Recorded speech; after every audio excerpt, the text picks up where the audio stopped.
GNM first year कल video नहीं आ पाया, इसके लिए सॉरी। बाकी चलिए कोई नहीं, आज हम लोग फिर से पढ़ लेते हैं उसी चीज़ को, क्या दिक्कत है। देखिए GNM first year community health nursing 1 video number 29वां है। अगर इससे पहले आप अभी तक 28 वीडियो नहीं देखे हैं तो ज़रूर देखना चाहिए। आपको 28 वीडियो में बहुत सारा चीज़ नॉलेज भरा मिलेगा, बहुत सारा आपका एग्जाम में प्रश्न आने वाले हैं। जैसा कि जानते हैं कि यूपी का एग्जाम आपका हो चुका है, लगभग मैंने जो भी पढ़ाया सारा का सारा जो है उसमें आ चुका था। तो मैंने आपको वीडियो कराया भी, दिया भी, तो आपको टेंशन लेने की कोई ज़रूरत नहीं है, ठीक है ना। चलिए आज जो है हम लोग फिर से क्या करते हैं, शुरू करते हैं। और जितना मैं करा देता हूँ, जितना अगर पढ़ लीजिएगा तो मैं गारंटी लेता हूँ कि आपका जो है मार्क्स अगर बढ़िया से बना कर आइएगा तो 85 से लेकर 90% के बीच में तो आना ही चाहिए। मैं कोई हवा में नहीं बात कर रहा हूँ, रियलिटी बात कर रहा हूँ, बट इसके लिए पढ़ना पड़ेगा। बिना पढ़े हुए ना अब आपको जॉब लगेगा और ना आप अच्छे से मार्क्स ला पाएंगे, सीधी सी बात है, समझ गए। चाहे आप पढ़ाई कीजिए या छोड़ दीजिए, कोर्स कीजिए या छोड़ दीजिए, उससे कोई नहीं है। जब तक आप नॉलेज नहीं लेंगे अब आपको जॉब भी नहीं होगा। बहुत लोग बिहार में कह रहा था कि मेरिट पर होता है, किसी तरीक़ा से अच्छा खासा मार्क्स आ जाएगा तो हम जॉब ले लेंगे, लेकिन अब नहीं चलने वाला है, समझ गए। तो ये चीज़ें ध्यान में रखिए, खासकर बिहार से जो जीएनएम कर रहे हैं बिहार में ही, उनके लिए खास संदेश है, क्योंकि उन लोग में अभी भी बहुत सारा चीज़ मैनेज पर हो रहा है, समझ गए ना। चलिए मिलते हैं, शुरू करते हैं। देख लीजिए GNM first year community health nursing 1 video number 29। Okay चलिए, कहता है अब 5 नंबर में आपको प्रश्न पूछा जा सकता है। जैसे मैंने आपको यूनिसेफ के बारे में करा दिया हूँ, समझ गए। यूनिसेफ के बारे में मैंने आपको डिटेल से वीडियो करा रखा है, जाकर देख सकते हैं। एक संस्था और इम्पोर्टेंट है इंटरनेशनल लेवल पर, वो है WHO, जिसको हम लोग वर्ल्ड हेल्थ ऑर्गेनाइजेशन, विश्व स्वास्थ्य संगठन के नाम से जानते हैं। ओके, विश्व स्वास्थ्य संगठन एक गैर राजनीतिक स्वास्थ्य एजेंसी है। सबसे पहले आपको समझना है कि WHO कोई एक राजनीतिक संगठन नहीं है, समझ गए। यह गैर राजनीतिक है, इसको राजनीतिक से कोई लेना देना नहीं है, समझ गए। इसका काम यही है कि भाई हम राजनीतिक से कोई लेना देना नहीं है, यह राजनीतिक से बेसिस कोई संस्था नहीं है। यह एक हेल्थ बेसिस संस्था है जो पूरे विश्व में जो है हेल्थ के क्षेत्र में काम करता है, समझ गए। विश्व स्वास्थ्य संगठन एक गैर राजनीतिक स्वास्थ्य एजेंसी है जो मुख्य रूप से अंतर्राष्ट्रीय जन स्वास्थ्य से संबंधित है। जो मुख्य रूप से किससे संबंधित है? जन स्वास्थ्य, मतलब लोगों के स्वास्थ्य से संबंधित है, समझ गए। इस संगठन की स्थापना 7 अप्रैल 1948 को हुई थी। ये जरूर याद रखिएगा, ऑब्जेक्टिव में भी पूछता है। इस दिन को प्रतिवर्ष संपूर्ण विश्व के रूप में स्वास्थ्य दिवस के रूप में मनाते हैं। किस दिन? 7 अप्रैल को। 7 अप्रैल को जो है विश्व स्वास्थ्य दिवस भी मनाया जाता है। ओके, ये हो गया बेसिक चीज़। इसका मुख्यालय जेनेवा स्विट्जरलैंड में स्थित है, समझ गए। इसका मुख्यालय कहाँ है? जेनेवा स्विट्जरलैंड में स्थित है, मेन मुख्यालय है। अगर आपसे पूछेगा कि दक्षिण एशियाई का पहला संगठन का स्थान जो है कार्यालय कहाँ है, तो वह न्यू दिल्ली में है। कहाँ पे है? न्यू दिल्ली में है। इस चीज़ को ध्यान में रखिएगा। न्यू दिल्ली में आपका जो है WHO का प्रथम दक्षिण एशियाई जो आपका कार्यालय है वह न्यू दिल्ली में ही खोला गया, समझ गए। ये ध्यान में रखिएगा, क्योंकि यह पूरे देश में एक जगह पर स्थापित है तो सभी देश में कंट्रोल रखना है तो कहीं ना कहीं एक जोनल बना के, एरिया बना के वहाँ पे अपना एक ब्रांच खोलना पड़ेगा। तो उसी प्रकार से इसका जो एशिया में जो ब्रांच हुआ वह पहला दिल्ली में ही स्थापना हुआ, समझ गए। ओके, WHO का मुख्य उद्देश्य सभी देशों में स्वास्थ्य का उच्चतम स्तर प्राप्त करना। अब WHO का जो मुख्य रूप से काम यही है कि यह जो है सभी देशों में, ऐसा नहीं कि एक देश में, यह सभी देशों के स्वास्थ्य को उच्चतम स्तर, हाईएस्ट लेवल प्राप्त करने में मदद करता है, समझ गए। ऐसा प्रस्ताव न्यूयॉर्क में 51 देशों की अंतर्राष्ट्रीय स्वास्थ्य सम्मेलन में पारित किया गया। आज WHO के लगभग 194 सदस्य देश हैं। माय डियर, बता दें कि जब WHO लाया गया, WHO का जब स्थापना किया गया तो उस समय लगभग इसके 51 देशों ने इस पर अपना सदस्य के रूप में जो है इसमें अपना हस्ताक्षर किया। और यह कब हुआ? तो यह जो है अंतर्राष्ट्रीय स्वास्थ्य सम्मेलन हुआ था, उसी में इसको जो है पारित किया गया और इसका नाम WHO के नाम से रखा गया, जिसमें उस टाइम 51 देश मेंबर के रूप में इसमें भाग लिया। और अब इसका सदस्य देश 194 देश है, 94 सदस्य देश है, समझ गए। तो इस प्रकार से मैंने आपको WHO के बारे में संक्षिप्त में थोड़ा सा बता दिया। अब हम लोग चलते हैं कि इस संगठन के पीछे का क्या उद्देश्य है, यह संगठन क्यों लाया गया, विश्व में क्यों बनाया गया इस संगठन को, इसके कार्य कहिए तो और इसके उद्देश्य कहिए तो। चलिए बातें करते हैं, लिखना पड़ेगा। विशेष बीमारियों को रोकना व नियंत्रण करना। इसका काम यह है कि जैसे कोई विशेष बीमारी है, समझ गए, जैसे नए नए अभी बीमारी आया, अब उस बीमारी को कैसे रोका जाए, कैसे कंट्रोल किया जाए विश्वव्यापी लेवल पर, तो उसके क्षेत्र में WHO सबसे आगे आता है, समझ गए। मातृ व शिशु स्वास्थ्य सेवा में वृद्धि करना। अब यह उस देशों को ज़्यादा मदद करता है जिस देश में स्वास्थ्य का बहुत ज़्यादा लो लेवल है, समझ गए, वहाँ पे मृत्यु दर बहुत ज़्यादा अधिक है, वहाँ पे मातृ और शिशु स्वास्थ्य में अभी बहुत ज़्यादा गिरावट है, तो उसमें यह वृद्धि करता है, समझ गए, WHO मदद करता है। संक्रामक बीमारियों के उन्मूलन में सहयोग प्रदान करना। इसका काम ये है, जैसे अभी अभी देखे होइएगा कोविड आया था, तो कोविड के समय में सबसे ज़्यादा जो सक्रिय संस्था था वह WHO ही था पूरे विश्व लेवल पर। यह क्या करता था आपका कि यह बहुत सारे जो संक्रामक बीमारी है जो नए नए आते रहते हैं उनको यह जो है निपटाने में सहयोग करता है अन्य देशों को, अन्य स्वास्थ्य क्षेत्र में, समझ गए। स्वास्थ्य सेवाओं की क्षमता में यह विकास करता है, हमेशा यह कुछ न कुछ नए डेवलप करने की कोशिश करता है स्वास्थ्य के लिए, समझ गए, WHO।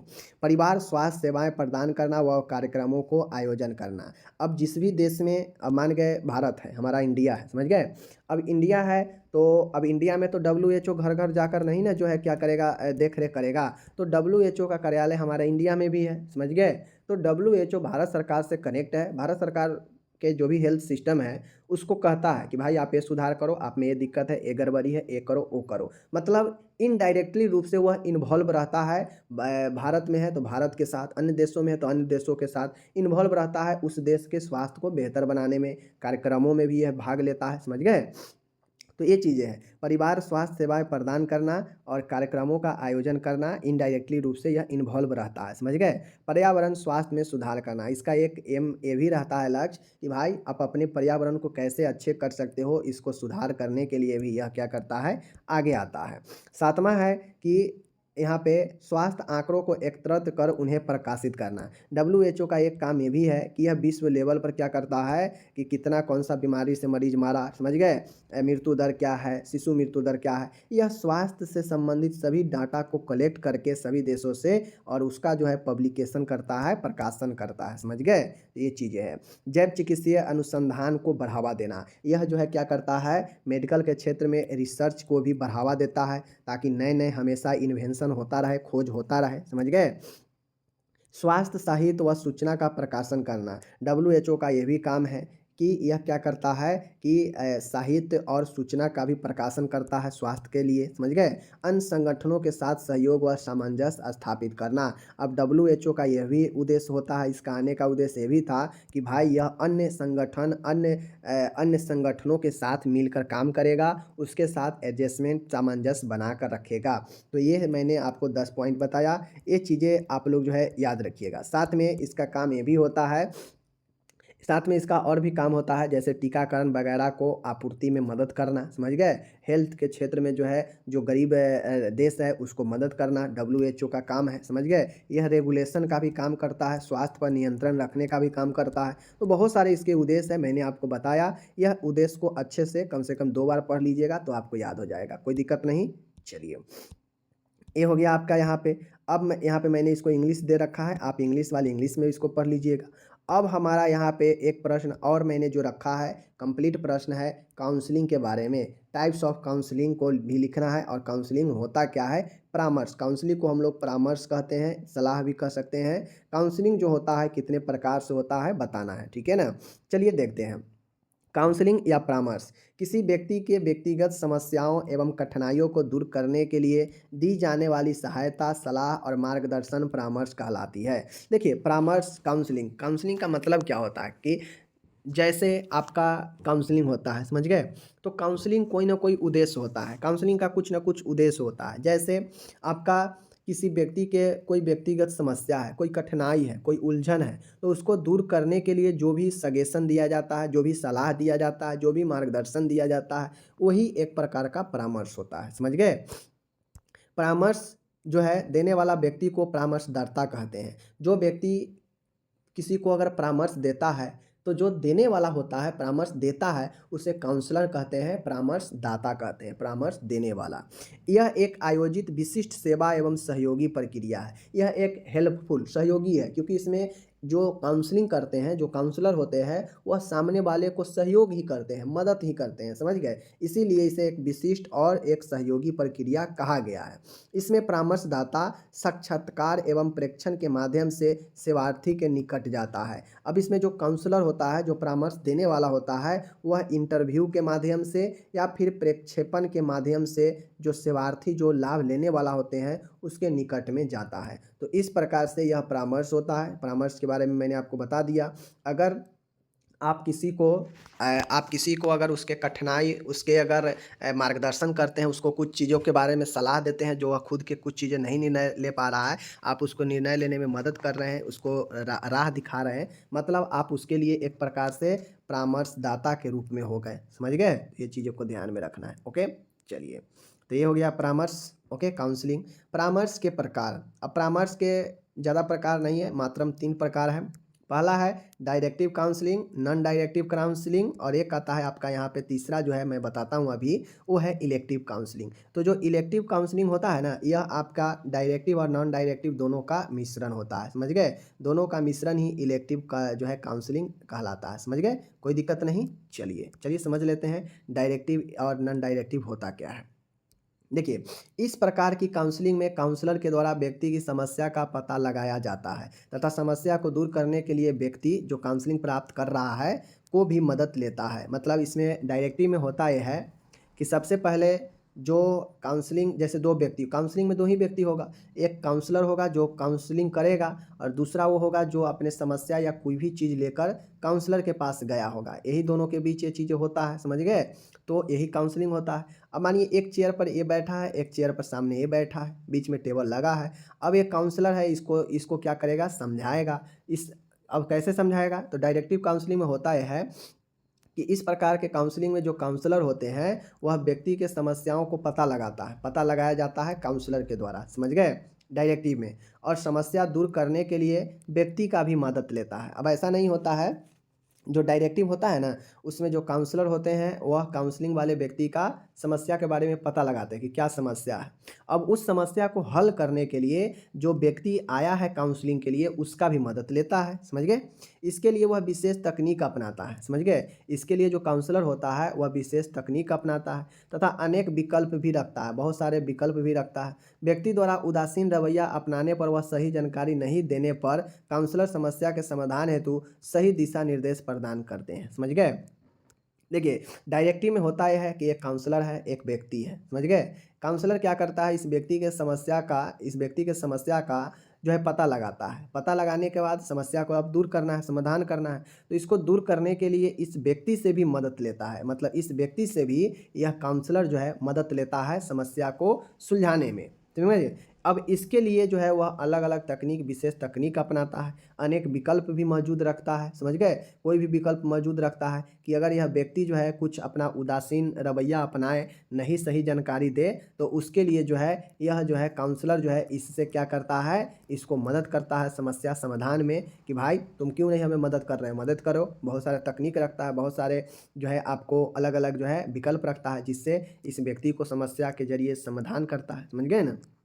दूसरा है नॉन डायरेक्टिव। नॉन डायरेक्टिव का मतलब है कि नॉन डायरेक्टिव काउंसलिंग में काउंसलिंग प्राप्त करने वाला व्यक्ति अपनी समस्याओं को काउंसलर के समक्ष रखता है तथा समस्या के विकल्प ढूंढने में भी काउंसलर को मदद करता है। इस प्रक्रिया में काउंसलर व्यक्ति को उचित विकल्प ढूंढने में मदद करता है। अब नॉन डायरेक्टिव का मतलब होता है कि जैसे हमारे पास बहुत सारे लक्ष्य है, बहुत सारे एम है।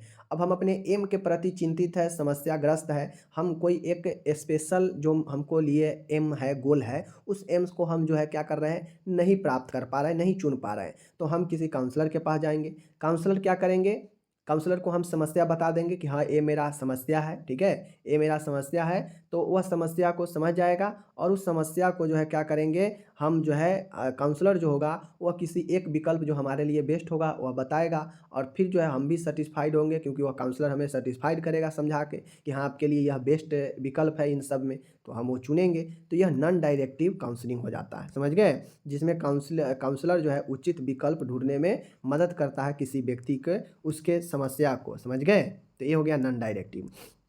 तीसरा है इलेक्टिव। ये काउंसलिंग दोनों डायरेक्टिव नॉन डायरेक्टिव काउंसलिंग का मिश्रित रूप है, मैंने पहले ही बताया। अर्थात काउंसलर को यह ज्ञात होता है कि व्यक्ति अपनी समस्या समाधान ढूंढने में सक्षम है, तब काउंसलर को उससे ही विकल्प में मदद करता है, तो यह नॉन डायरेक्टिव काउंसलिंग कहलाता है। देखिए ये दोनों मिक्स होता है, समझ गए, यह दोनों इलेक्टिव दोनों का मिक्स होता है। मिक्स मतलब किसी कंडीशन में व्यक्ति को उसका अपना जो है विकल्प पता नहीं रहेगा कि हमें क्या करना है, उसके पास कोई जो है सब्जेक्ट नहीं रहेगा। और एक ये होगा जो दूसरा नॉन डायरेक्टिव देखे हैं कि उसमें व्यक्ति को बहुत सारे ऑप्शन रहेगा, समझ गए। इसमें काउंसलर को नहीं जरूरी होता है, उसको पता लगाने के लिए खुद जो है बता देता है व्यक्ति कि हाँ हमारे पास ये समस्या है, और उन समस्याओं को एक जो है उन विकल्पों को ढूंढकर एक सही विकल्प बता दिया जाता है। तो यह जो है आपका हो जाता है तीनों दोनों का मिश्रण ही इलेक्टिव काउंसलिंग कहलाता है। समझ गए चीज़ों को। चलिए देखिए पहला वाला में क्या था कि पहला वाला में ये था कि जैसे हम काउंसलिंग के लिए जाएंगे किसी काउंसलर के पास, तो हमारे पास पता नहीं है कि हमें किन कारण से जो है हमें जो है दिक्कत हो रहा है, हमें हमारे पास कोई ऐसा ऑप्शन नहीं है, ठीक है। हम सीधा गए, अब काउंसलर को हम बताएंगे कि हमको काउंसलिंग करना है, हमें ये प्रॉब्लम है, ठीक है। अब जो काउंसलर होगा वो हमारे समस्या के बारे में पता लगाएगा, हम उसको मदद भी करेंगे, समझ गए, वहाँ पे पता वो काउंसलर लगाएगा। लेकिन नॉन डायरेक्टिव में क्या था कि जैसे हम किसी चीज़ के बारे में चिंतित है, 4-5 चीज़ों को लेकर चिंतित है, बहुत सारे ऑप्शन हमारे पास है, हम कोई एक को सेलेक्ट नहीं कर पा रहे हैं, चुन नहीं पा रहे हैं, असमंजस में फंसे हैं, तो हम काउंसलर के पास जाएंगे, ठीक है।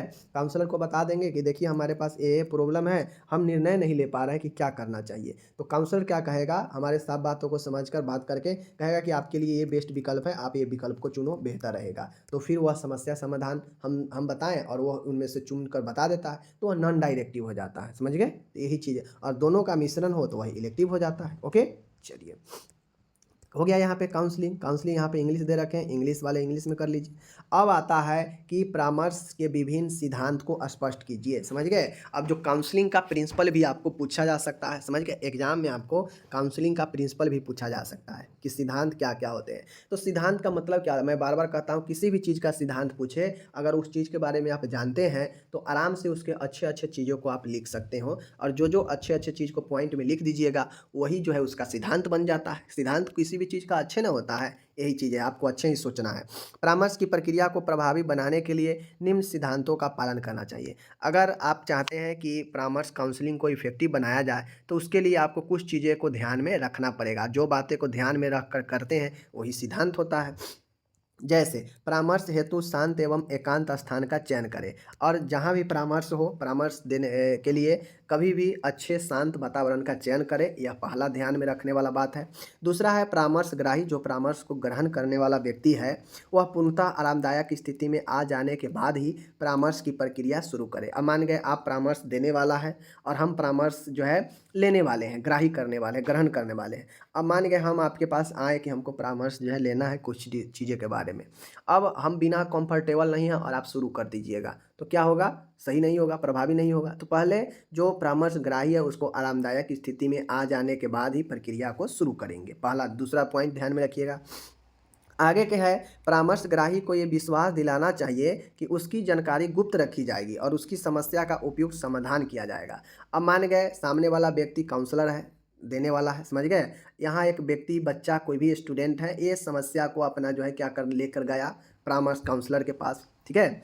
अब ये इसको अंदर आपको ऐसा विश्वास जगाना होगा कि ये अपने समस्याओं को खुलकर बात करे। जब तक आप काउंसलर के पास जाएंगे खुल के बातें नहीं होगा, तब तक समस्या के बारे में जानेंगे ही नहीं उसके अंदर का कि क्या समस्या, आपको क्या उसको समस्या का समाधान देना है। तो समस्या सुनने के लिए आपको जो है व्यक्ति को मन में इस प्रकार से भावना उत्पन्न करना पड़ेगा कि व्यक्ति को लगे कि हाँ हम यहाँ पे सुरक्षित है, हमारी बात को सीक्रेट रखेगा, कहीं जो है इधर उधर नहीं करेगा, समझ गए। तो ये जो है आपको इसके अंदर विश्वास दिलाना पड़ेगा। चौथा है परामर्श की प्रक्रिया प्रारंभ करने से पहले परामर्शग्राही का परिचय लेने, उसके तनाव को दूर करने, फिर मुख्य समस्या पर आना चाहिए। अब जैसे ही आप परामर्श की प्रक्रिया प्रारंभ करें उससे पहले जो परामर्शग्राही है उसका आप इंट्रोडक्शन लें, उसके टेंशन को दूर करें, फिर मुख्य समस्या पर आए कि क्या समस्या है, समझ गए।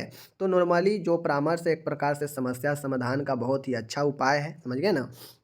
परामर्श के दौरान सरल स्पष्ट एवं समझ में आने वाली भाषा का प्रयोग करें, ताकि जो काउंसलर हो वह ऐसे भाषा का प्रयोग करे कि सामने वाला जो ग्रहण करने वाला है उसको अच्छे से समझ में आ जाए। ऐसा नहीं है कि आप इंग्लिश में बोल रहे हैं, उसको इंग्लिश समझ में आ ही नहीं रहा है, तो फिर वो जो है कुछ प्रभावी होगा नहीं काउंसलिंग, समझ गए ना। छठवां पॉइंट है, परामर्श की प्रक्रिया के दौरान परामर्शग्राही की हर बात को ध्यान से सुनना चाहिए, उससे बीच में टोकना नहीं चाहिए। अब जहाँ भी परामर्श होता है, काउंसलिंग होता है, वहाँ पे जो परामर्श लेने जाते हैं वो उनके बातों को अच्छे से सुनना चाहिए कि व्यक्ति क्या कहना चाह रहा है, क्या कह रहा है, आखिर इसके ये बात में ही कहीं न कहीं इसका सॉल्यूशन छुपा होगा।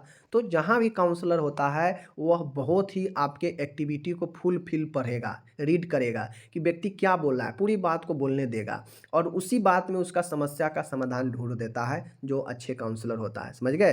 तो वही कहता है कि परामर्श की प्रक्रिया के दौरान जो परामर्शग्राही है उसके बातों को ध्यान से सुने, उसको बीच में टोकना नहीं चाहिए। बीच में टोकने से वो बहुत बातें भूल भी जाएगा, समझ गए ना? तो वह अपने अंदर की बातें को जो मेन समस्या है शायद कह ही नहीं पाए, समझ गए ना? आगे है, परामर्शग्राही की समस्या का पूर्ण रूप से समाधान होने के बाद ही परामर्श की प्रक्रिया का समापन करना चाहिए। अंतिम निर्णय परामर्शग्राही पर छोड़ देना चाहिए।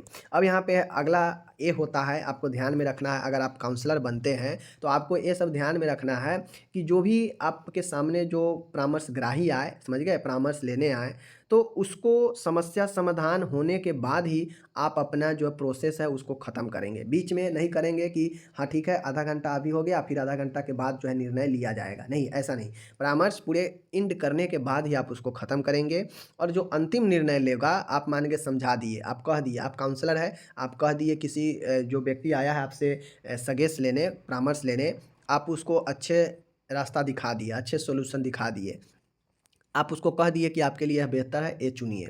लेकिन अंतिम रूप से चुनने का मन तो उसी व्यक्ति का ही होगा जो परामर्श के लिए आया हो। शायद वह आपके आंसर से संतुष्ट ना हो, तो आप उसको ज़बरदस्ती वो चीज़ चुनवा दीजिएगा, वो चीज़ करवा लीजिएगा, नहीं।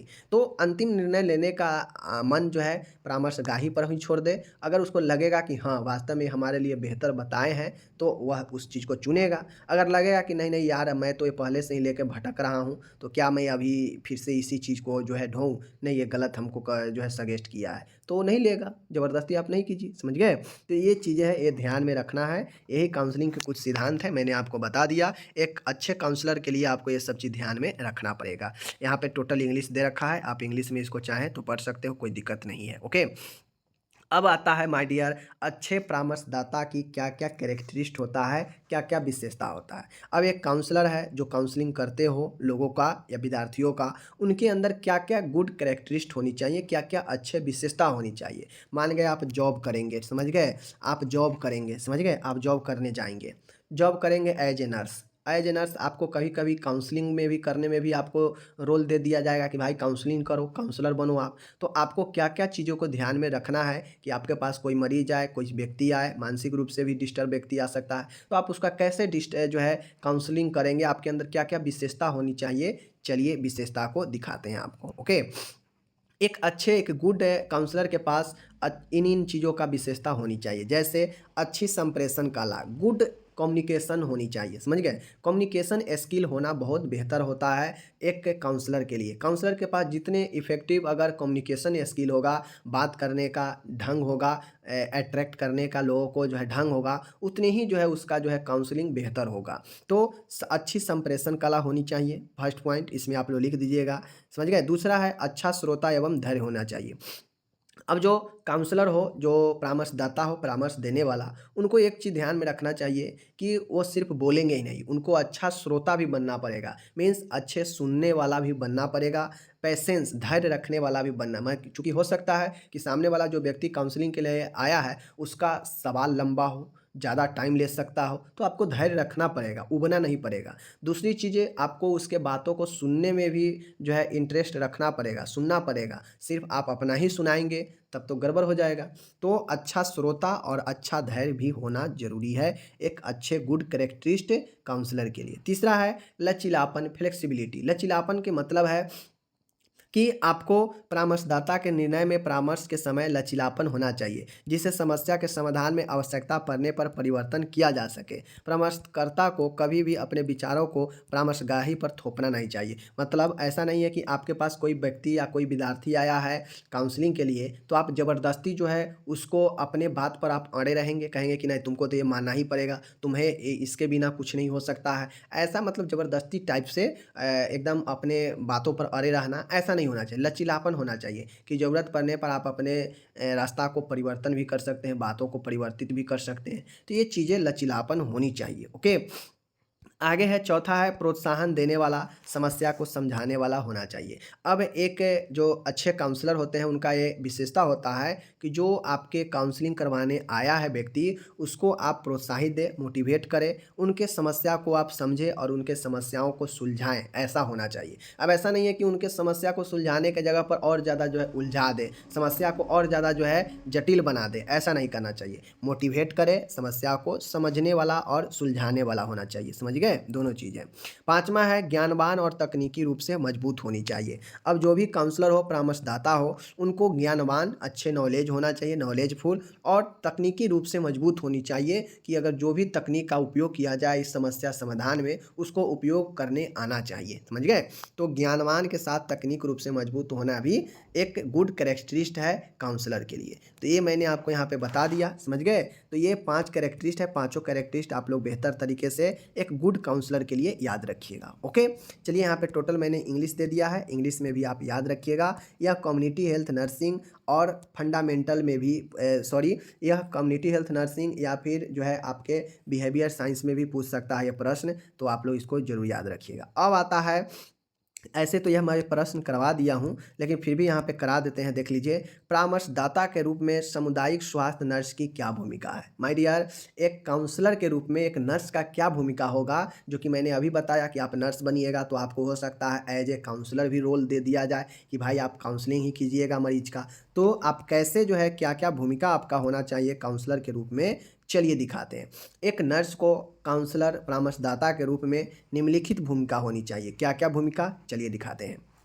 पहला, सामुदायिक स्वास्थ्य नर्स को परामर्श के दौरान एकांत स्थान का चयन करना चाहिए। अब देखिए, जो मैंने आपको सिद्धांत में बताया ना, उसी को एज ए नर्स के रूप में आप लोग लिखते चलिएगा तो बिल्कुल अच्छा हो जाएगा, कोई दिक्कत नहीं है। देख लीजिए वही सब चीज़ें आएगा, सिर्फ सामुदायिक स्वास्थ्य नर्स यहाँ पे लगा रहेगा। देख लीजिए, सामुदायिक स्वास्थ्य नर्स को परामर्श के दौरान एकांत स्थान का चयन करना चाहिए। क्या ये सिद्धांत में नहीं था? था, बिल्कुल था, आप लोग देखे होइएगा। तो परामर्श के प्रक्रिया के दौरान सामुदायिक स्वास्थ्य नर्स को परामर्शग्राही को खुलकर अपनी समस्याओं पर चर्चा करने के लिए प्रोत्साहित करना चाहिए। ये भी पॉइंट था कि परामर्शग्राही पर कोई दबाव नहीं डालेंगे, उससे फ्रीडम करेंगे कि आप अपनी समस्याओं पर खुलकर चर्चा करें जो परामर्श लेने आए होगा। समझ गए। तो नर्स के अंदर ये भूमिका होनी चाहिए। तीसरा है, आगे पॉइंट है, सामुदायिक स्वास्थ्य नर्स द्वारा उपयोग की जाने वाली भाषा सरल तथा परामर्शगाही के समझ में आने योग्य होनी चाहिए। अभी भी ऊपर देखे हैं कि एक विशेषता होनी चाहिए, तो नर्स के अंदर भी ये चीज़ होनी चाहिए कि ऐसी भाषा, सरल भाषा होनी चाहिए कि जो परामर्शगाही को समझने योग्य हो या नर्स की भूमिका हो, ऐसा उपयोग करना चाहिए। चौथा है, सामुदायिक स्वास्थ्य नर्स को एक अच्छा श्रोता होना चाहिए, मतलब अच्छे सुनने वाला होना चाहिए। समझ गए। चर्चा के दौरान परामर्शग्राही को टोकना नहीं चाहिए। अब एक अच्छा श्रोता होना चाहिए, सुनना चाहिए, बीच में टोकना नहीं चाहिए, नर्स को ध्यान में रखना चाहिए। सामुदायिक स्वास्थ्य नर्स को परामर्शग्राही को ये विश्वास दिलाना चाहिए कि उनके बीच की चर्चा को गुप्त रखा जाएगा। क्या ये सब चीज़ ऊपर नहीं देखे सिद्धांत में? बिल्कुल देखें। तो एक नर्स को भी ये ध्यान में रखना चाहिए कि उसका ये भूमिका है कि जो भी विश्वास दिलाएं, बिल्कुल तटस्थ विश्वास दिलाएं कि आपके जो भी चर्चा है उसको सीक्रेट गुप्त रखा जाएगा, क्योंकि कोई अपने बातों को जो है रिवील होने से डरता है, बताने से डरता है कि हमारी बातों को कहीं एक दूसरे पर बताया न जाने लगे। इस कारण से बहुत लोग नहीं बता पाते हैं। समझ गए।